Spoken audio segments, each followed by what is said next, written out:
Good evening and welcome to Gana shot. Gana shot में आप सबका स्वागत है। आज हम देखेंगे the end of the 100 year marathon. Right, ये क्या है इसके बारे में थोड़ी देर में समझाऊंगा, but this is mainly about China. आज at the outset I'd like to tell you that I'm going to have a series of talks on this 100 year marathon and various aspects of it जो मैं बताऊंगा। और आज जिसका part one है, जब तक ये खत्म नहीं होगा हम चलते रहेंगे। इसके साथ साथ क्योंकि आज today there's been fracas between Hamas and Israel, we'll touch upon that also. Right. And I see Rahul saying hello. So hello Rahul, how are you? Okay. Here we go. What is this 100 year marathon all about? क्या है ये?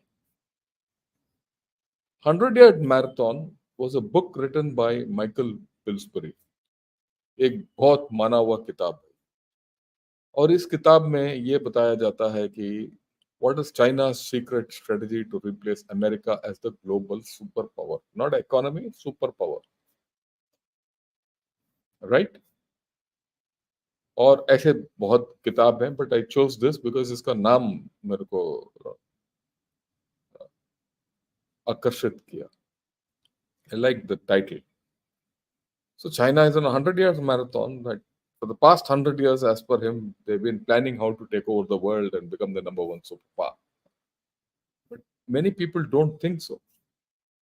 In fact, जिस तरीके से इनका economic down turn वगैरह हो रहा है, everyone thinks China has peaked, finished. Well, I definitely think it is finished without doubt whatsoever. And we have to see how it is going to go ahead. But the important thing in this whole story is not that China is going to collapse, finish, or that's the end of China. China will still be there. China हमारा सबसे बड़ा विरोधी होगा, इसमें दो राय नहीं है। पर जो चाइना कल था, जो परसों था, जिसके साथ हम कुछ सोच रहे थे, वो चाइना कल नहीं रहेगा। Tomorrow the China will be different. And we have to understand this new China to see where it is going. As a consequence, हमें ये एक प्लान बनाना होगा कि किस तरीके से चाइना के साथ हम निपट सकते हैं। अगर वो प्लान नहीं है तो हम गलत जाएंगे। राइट? लोग बोलते हैं कि sir, when are we going to take back Aksai Chin? Aksai Chin आएगा, पर उसका वक्त अभी नहीं है। Right? China might be going down. It has not gone down. It is still at its peak. It's at the almost at its peak. जब वो नीचे जा रहा होगा, तब अक्साई चीन लेना आसान होगा, अभी नहीं। तब तक हमें अपना शक्ति बढ़ाना चाहिए। ओके? पर किस तरीके से हमारा शक्ति को बढ़ाना है, वो बात बात की बात है। पहले हम चाइना के बारे में थोड़ा जानकारी लेते हैं। एक्चुअल क्या है कि आप 100 ईयर मैराथन तो बोल रहे हो, पर कल का चाइना का दृश्य ये है। एक बूढ़ा चाइना, एज्ड चाइना। और जिस तरीके से चाइना बूढ़ा होता जा रहा है, उसका अंदाज हम आगे जाके लगाएंगे और उससे क्या करना है हम देखेंगे। इनका actual 100 year marathon is going to end with as China. And that 100 year marathon started in 1929 when the Communist Party was born. And it is going to end in 2029 when China becomes aged. Okay, this entire story क्या है कि हम बोल रहे थे कि China is a declining power, China is this, China is that, all that.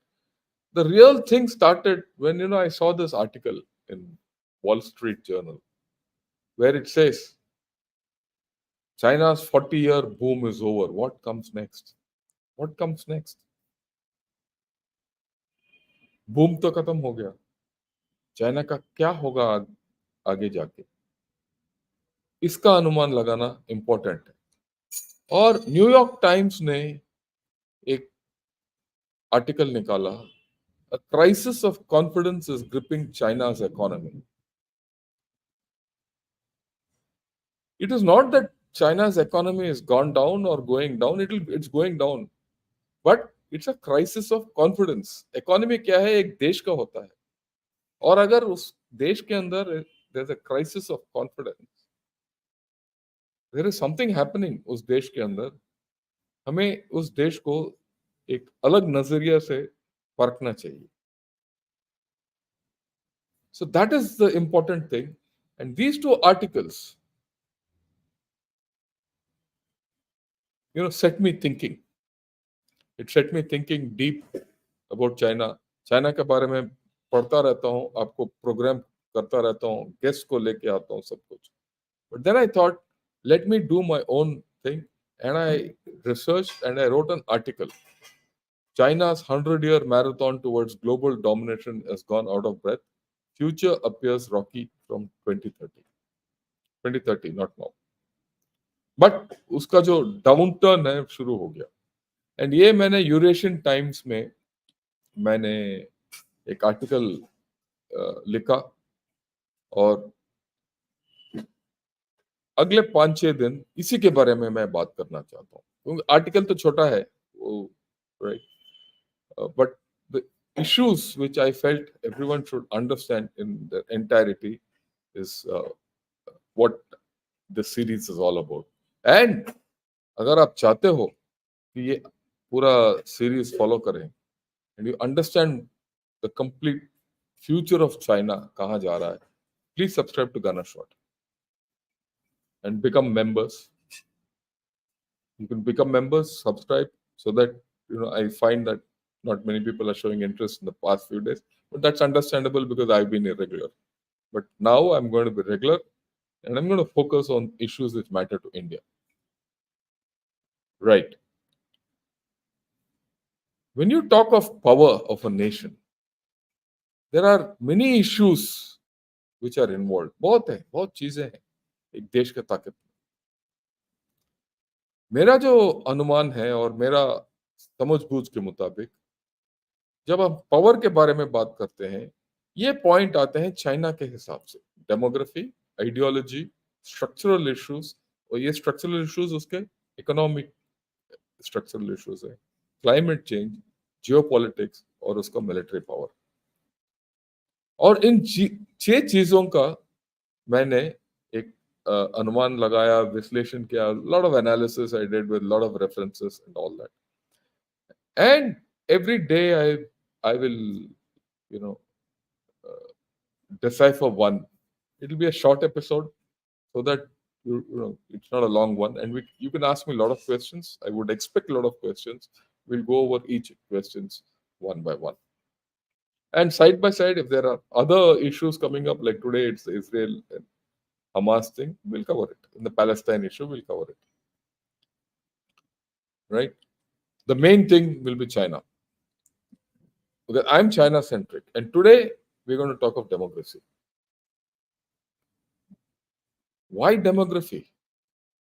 क्योंकि एक देश जो है ना लोगों से बनता है. A nation is made of people. It's not made of military. It's not made of communists. It's not made of anything else. It's made of people. People make the nation. इसीलिए demography is fundamental to a nation, and China's demography is having a problem. ये जो one child policy है, it has consigned China to an irrecoverable demographic decline. ये तो सब बोल रहे हैं, पर खास चीज क्या है?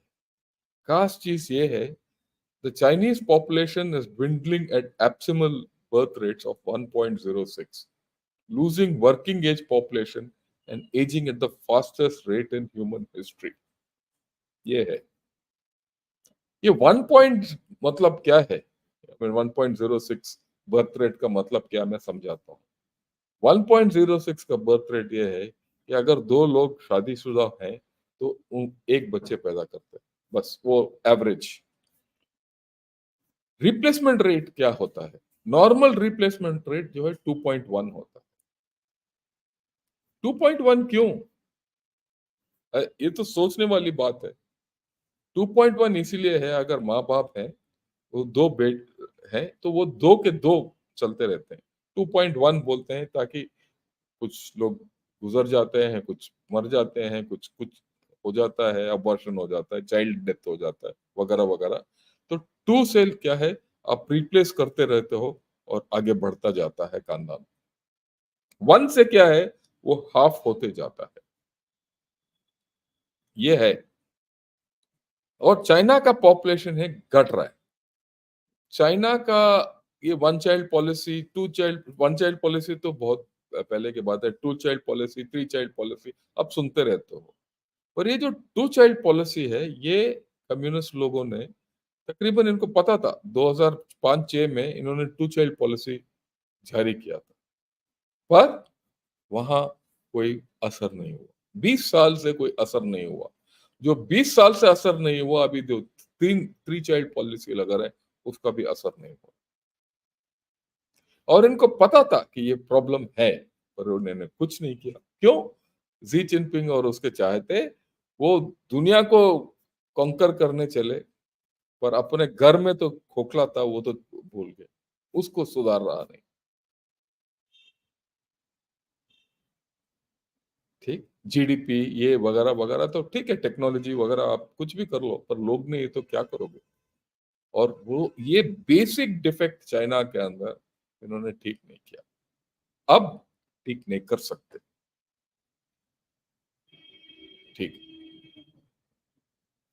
ये थोड़ा नंबर्स के जरिए हम बात करेंगे। ये पहले भी मैं स्लाइड दिखा चुका हूं, पर ये दोबारा दिखा रहा हूं, और हम कोरिलेट करेंगे इसके, और चाइना के सोसाइटी में क्या होगा, चाइना के बाकी चीजों के अंदर क्या होगा, विस्तार से। ये जो चार्ट है, this is a UN chart, this is not my chart. This is, you can go to the UN population site and you'll get this chart. So I've analyzed this chart, and this, what does this chart tells me? And the center red line is something I have put 2023. As per this, आप देखेंगे ऊपर वाला blue line एक पहाड़ है, 20 to 64 का age group है, अभी पीक हो गया, अभी डाउन होने वाला है। 0 to 14 जो लाल है वो भी डाउन होने वाला है, 15 to 24 वो भी डाउन होने वाला है, और जो वायलेट है 65 प्लस का एज ग्रुप का, वो कम बढ़ रहा है। इसका असर क्या होगा? What will be the effect of this on China? So what did I do? So I put three more lines on this to C.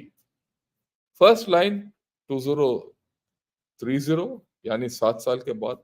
Second line 2040, and third line, sorry, yeah, first line is 2023, second line is 2030, 7 साल के बाद, और third line 2040।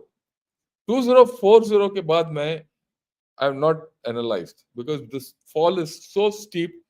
Bye then जो भी China का होना तो हो गया होगा, खत्म। जो भी आकार निकलेगा चाइना का, तब तक निकल चुका होगा। So this period 2023 to 30, 30 to 40 is the most important thing. And this is what we have to understand. Okay. Now let's look at it. Jo, whatever is there in this, I have converted it into a table. Now when you convert it into a table, ऐसे निकल के आता है। ऊपर देखिए left side में 0 to 14, right? उसके नीचे फर्स्ट कॉलम इज 65 प्लस। ये जो ग्रीन बैंड में है, वो एज ग्रुप्स वो है जो डिपेंडेंट है बाकियों के ऊपर, क्योंकि बच्चा जो 0 to 14 का है या एक 65 के ऊपर है, he is dependent on someone else. नीचे जो 15 to 24 और 25 to 64, they are the working age population which is available to a nation. अगर आप 2023 में देखिएगा, ये है फिगर्स हर एक के, और इसका 2030 में तुलना करो, 0 to 14 में 60 million people go down, this all in millions, 60 million people go down, यानी कि बच्चे पैदा नहीं हो रहे, कम हो रहा है आबादी। पर उस ग्रुप में क्या है, 65 प्लस के लोग, 60 मिलियन लोग बढ़ रहे हैं। ओवरऑल देखोगे तो डिपेंडेंसी, जो लोग जो who are dependent on others, वो समतल होगा। बट नीचे देखिए, ये जो 15 to 24 है थोड़ा बढ़ेगा, पर 25 to 64 के एज ग्रुप में कम होगा, वो 5 मिलियन लोग घटते हैं। यानी कि 2030 तक सिर्फ मात्र 5 मिलियन लोग ओवरऑल वर्किंग एज पॉपुलेशन घट जाता है।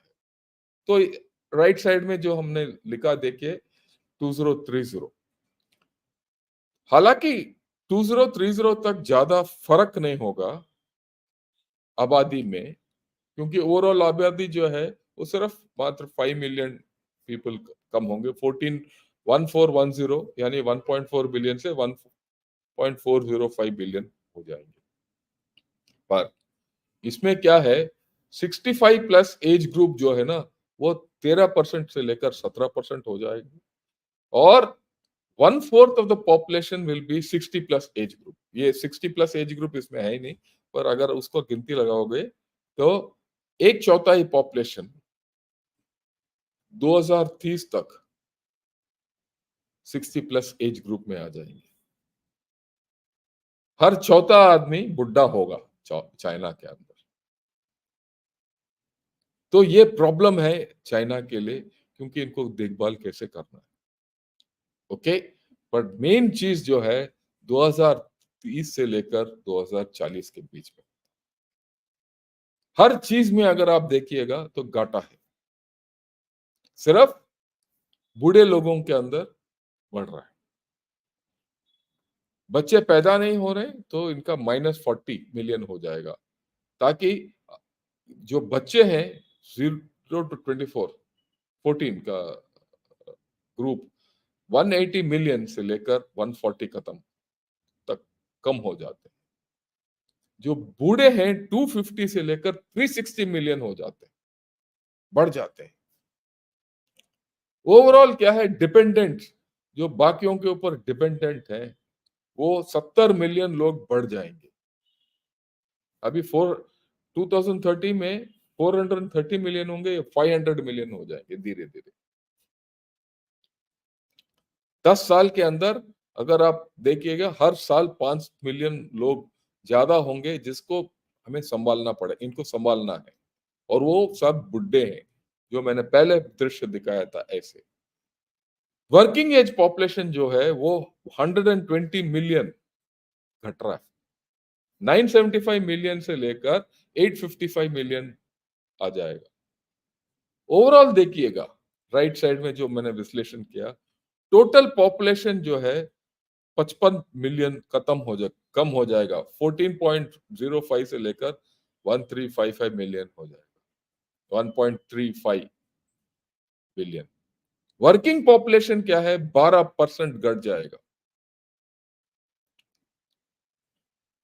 और उसके बाद क्या है, हर एक आदमी जो बुढ़ा है उसके लिए 2 आदमी चाहिए, ठीक, और 2 से कम होंगे जो इनको देखभाल करना है। ये जो 65 के एज ग्रुप है, बिल्कुल बूढ़े लोग, जो वो है 17.8% से 26% हो जाएंगे, और 1/3 ऑफ द पॉपुलेशन, एक तिहाई पॉपुलेशन, हर तीसरा आदमी जो है वो 60 से ज्यादा बढ़ जाएगा। उससे क्या है, काम करने के लिए कम लोग होंगे, बूढ़े ज्यादा हो जाएंगे, बच्चे होंगे नहीं, और काम करके इनको संभालने के लिए लोग घट जाएंगे। इनके पास व्यवसाय करने के लिए लोग नहीं होंगे। राइट? फैक्ट्रियों में काम करने के लिए लोग नहीं होंगे। मेरे जैसे बुड्ढे थोड़ी ना जाके फैक्ट्रियों में वगैरह वगैरह काम कर सकते हैं। और हमारे जैसे लोग जो बूढ़े हो गए उन वो बीमारी ज्यादा हो जाएगा और हमें देखभाल करने की जरूरत है। ये मोटा मोटा तौर पर ये है, ऑलरेडी एक्चुअली शुरू हो गया है। इसमें बात क्या है, जो खास बात ये है कि ये सब फिगर्स जो हैं वो इस साल बाहर निकल रहे हैं। एक्चुअली एक प्रॉब्लम 2-3 साल पहले ही शुरू हो गया था चाइना के अंदर, इनको पता था और ये शुरू हो गया था। सो ये वो फिगर्स हैं जो चाइना ने ऑफिशियली आउट किया है। ये हो सकता है ये ऑलरेडी फिगर्स आज के दिन के हैं, ये कल के दिन के नहीं है मेरे हिसाब से। जो हम बोल रहे हैं कि 2030 तक होना है, हो सकता है अगले 2-3 साल के अंदर ये आप हमें नजर आए ऑन ग्राउंड। और क्यों मैं बोल रहा हूं कि ये ऑलरेडी नजर आ रहे हैं, वो इसीलिए मैं बोल रहा हूं क्योंकि इनके जो जितने न्यूज़पेपर में और इनके इसमें आता है उससे काफी क्लियर हो जाता है कि बहुत दुविधा में है, they are in tremendous problems psychologically. You read Global Times, you read China Daily, you read ये, इसमें प्रॉब्लम नहीं आता क्योंकि ये चाइनीज वाले झूठ बोलते हैं। क्योंकि चाइनीज वाले झूठ बोलते हैं, they are giving a rosy picture of China that no no will sort out the population problem वगैरह वगैरह। It's not going to happen, right? That's the crux of the story. But then, how do we know that it's this thing? This is all figures. What are the implications of this? Is what comes out in their South China Morning Post, which I've collected over a period of time. We will see what are the implications of what is expected in China. Right. Before I show you all those, let me tell you one thing. बहुत लोग होते हैं जिनको blood pressure के मरीज हो जाते हैं। ब्लड प्रेशर के मरीज दो तरीके के होते हैं। एक वो है जो मोटे हैं, जिनका हार्ट प्रॉब्लम है, जिनके वो ज्यादा घी खा लेते हैं या बटर खा लेते हैं, कार्बोहाइड्रेट्स खा लेते हैं, एक्सरसाइज नहीं करते, उनको बीपी हो जाता है क्योंकि उनके in their blood vessels clotting होता है वगैरह वगैरह, ब्लड बीपी बढ़ जाता है। दूसरे तरीके के लोग वो होते हैं जो दिल के मरीज होते हैं, सॉरी दिमाग के मरीज होते हैं। सोच विचार, अगर मेरे को कल के दिन मेरे पास पैसा नहीं है कि खाने के लिए, तो मेरा दिमाग काम करता रहेगा कि भाई मैं कहाँ से मैं खाऊंगा। अगर मेरे ऊपर उधार है तो मेरा दिमाग मानसिक दबाव होगा, वो मानसिक दबाव से बीपी होता है। और आप हमें पता है जिसको ज्यादा बीपी होता है वो मर सकता है, बड़ा सिंपल। और अभी क्या है, चाइना को बीपी हो रहा है। और ये मानसिक दबाव चाइना के ऊपर जो हो रहा है, उसी का मैं दृश्य दिखाना चाहता हूँ इनका डेमोग्राफी के बारे में। फिगर तो बड़ा क्लियर है, राइट? ओके, मेरे हिसाब से the vitality of billion plus Chinese people will be sapped steadily, धीरे धीरे घटता जाएगा। और इनका कोई तरीका नहीं है to turn the clock back, there is no way, that's out. It is not an uncertain future but a bleak future, as the People's Republic of China does not have the tools to cope with this change. उनकी ये नहीं पता चल रहा किस तरीके से इसको सॉर्ट आउट करें। In comparison, Japanification will be a boon. ये लोग बोलते हैं कि how do we avoid Japanification. अगर ये जापानिफिकेशन हो गया तो भगवान का देन होगा, पर होगा नहीं। क्यों नहीं होगा? क्योंकि China is not rich, Japan became old After becoming rich, China will become is getting old already before it has become rich. धीरे धीरे निकलता आ रहा है. Right.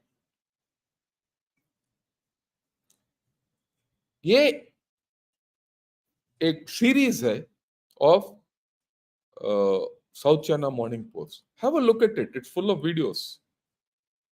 Inside China's demographic revolution. What does it say? I'll just show you the thing which it says. It says there's more to the shock of China's declining population than just births, deaths, and marriages. That's the important thing. वो खुद पता है इनको और ये कुछ नहीं कर पा रहे हैं.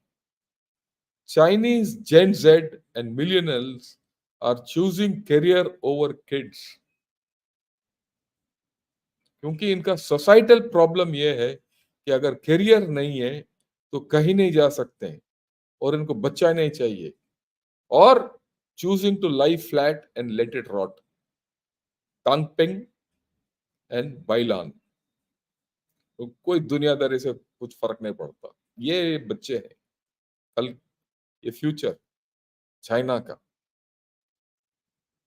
The two most educated and affluent generations in China's history are making choices that are changing the economy and challenging Beijing's policies. But they are now facing historical levels of unemployment, just as a record 12 million Chinese college students are about to graduate. This is a 5-part series of Inside China podcast. I'm going to do a 6-part series on China overall. This is a very interesting podcast. देखिएगा, हर एक podcast जो है 5-10 minute का है. Go to South China Morning Post, click on it. You'll notice. There's a huge psychological aspect already on China on this demographic decline. And you cannot wish it away. So let's see what this psychological aspect is. There are serious hurdles to motherhood which are worsening the demographic crisis in China. Why? Career pressures and high costs are causing women to delay or opt out of childbearing. This is a survey in Hunan province, but it is applicable everywhere. Xi Jinping has sent out inspection teams, and this is their results. So they're not, young people are not prepared to give birth to people. कुछ शादी करना नहीं चाहते, बच्चे पैदा नहीं करना चाहते. Very clear. Right. This is very critical. अगर ये सही है तो ये 2 महीने पहले ये आर्टिकल निकला था जो बोलता है China's population 2023 births could plunge by a quarter from a record low set last year. Last year they had takriban 10 million births. As per this, there could be only 7 million. They had some 9 point something, that's a round figure 10. As per this, there could be only 7 million. If that happens, and if that is true, because it is their own people who are telling about themselves, then the decline is faster. Then it is completely irrevocable. If it 25% in 1 year, if the births go down, and this is post-COVID, that's the point. Post-COVID, if so many births go down, the population is going faster down. That is newborns. With medicine, everything, there is age has extended. So you're going to have an old lot of people in China. China's shrinking working age population to send ripples through global economy. This is what this article talks. But what about China's economy? The USP of China's economy was plentiful labor, cheap labor, good labor. But if that working age population reduces, the labor costs go up.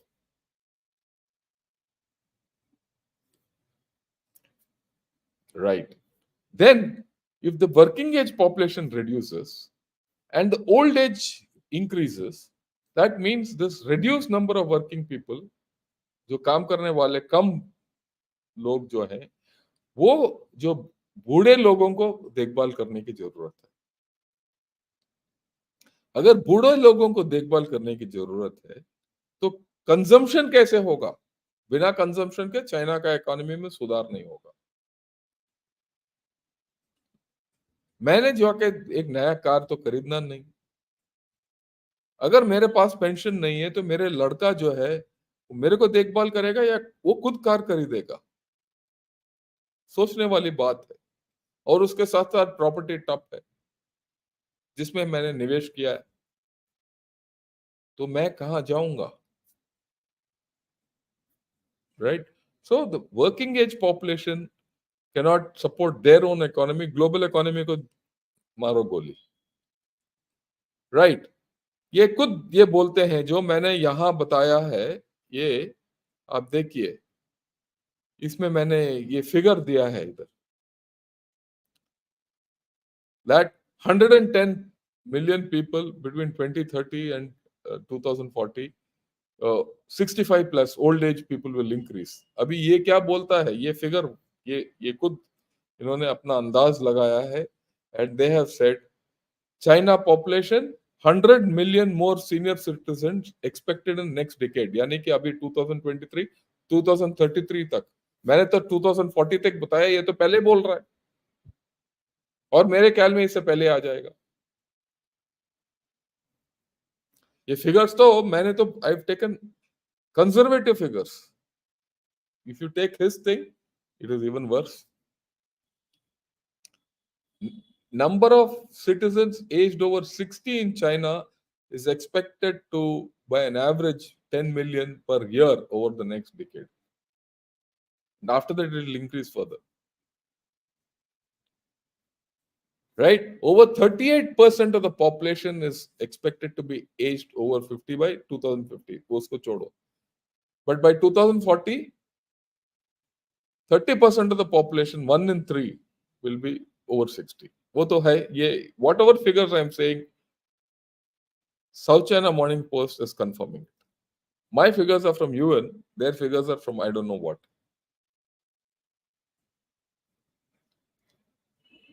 And these are all still official figures. If you go to actual figures, the situation is worse. Okay, now forget about all official thing, vagara. This is very interesting. I found this article very interesting.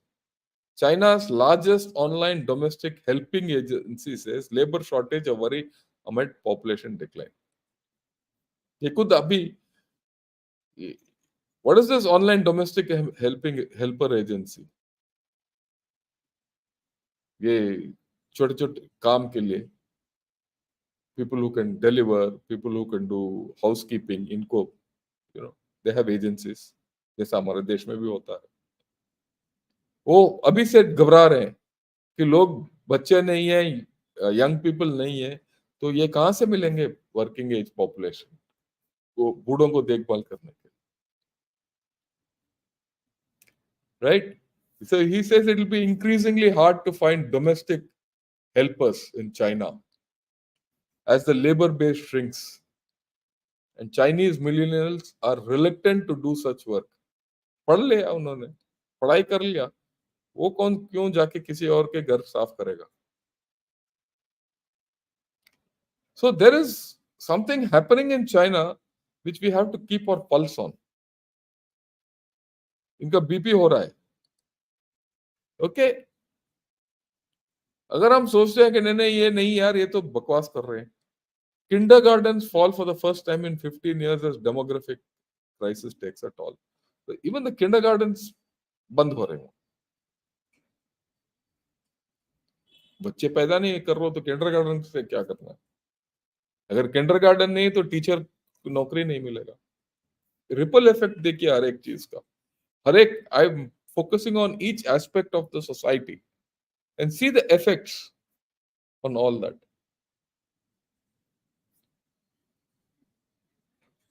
Right?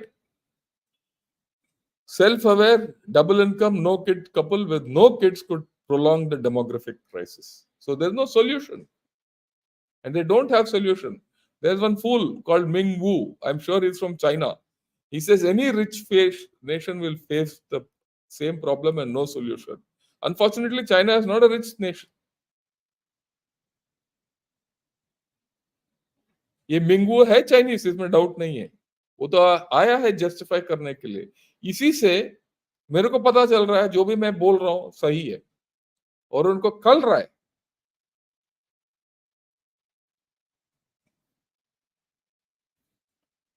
it's it's biting them. That's why this fellow comes and talks like this. They have a problem, and it is irrevocable. And this is one factor we have to actually see, because without people there's no power. If you think that they'll be like Japan, yeah, they can be like Japan, old, quiet in a corner. So the change will come, societal change will come in China. And there will be a problem between the societal change in China because of demography and the communists who want to be in power, and who will continue to try to be in power because they can't give them uh, the economic guarantees which so far they could give. So there's going to be strife internally, and this is going to happen. The Communist Party of China has proven incapable of satisfying the societal needs of the people so far. And this change is something they can't handle. And that is why you see constantly Xi Jinping is externalizing the issue. I'll talk of that in the next episode on ideology.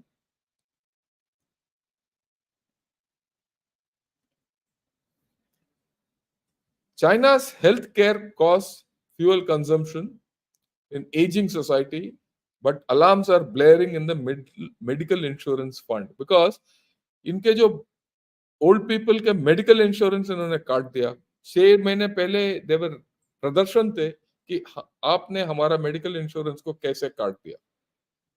यो इसीलिए काटा, इनके पास पैसा नहीं है.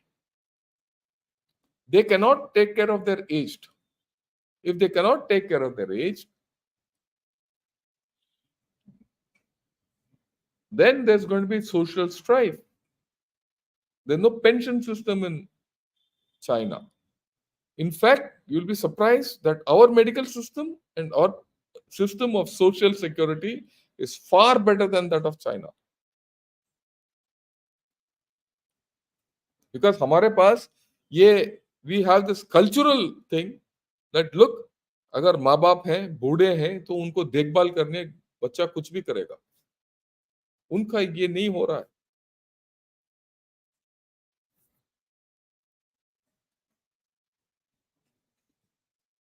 यही है. देखिए, college graduates offered free accommodation to help tackle aging society, but feasibility question, क्योंकि they are not prepared to look after the old people. ये जो पिक्चर है वो पहले पिक्चर है, ये जहाँ एक young girl is trying to feed an old lady. They are just not interested. Okay, what did they say? Just under 15% of China's population were aged over 65% last year. But longer life expectancy and a declining fertility rate are creating a rapidly aging society. And an estimated 400 million in China will be aged over 60 by 2035. ये देखिए वो वही figure है जो मैंने बोला. 30% of the population. मैंने तो 2040 तक बोला. This fellow is talking of 2035. And my guess is it'll happen anytime between 2032 33 is actually on ground. So China is rapidly aging. Rapidly aging societies have different problems. Societal problems will come up. And that is what we have to be careful, because this Xi Jinping and company, will try to seek solutions before that eventuality comes. And we have to ensure that we sidestep that eventuality.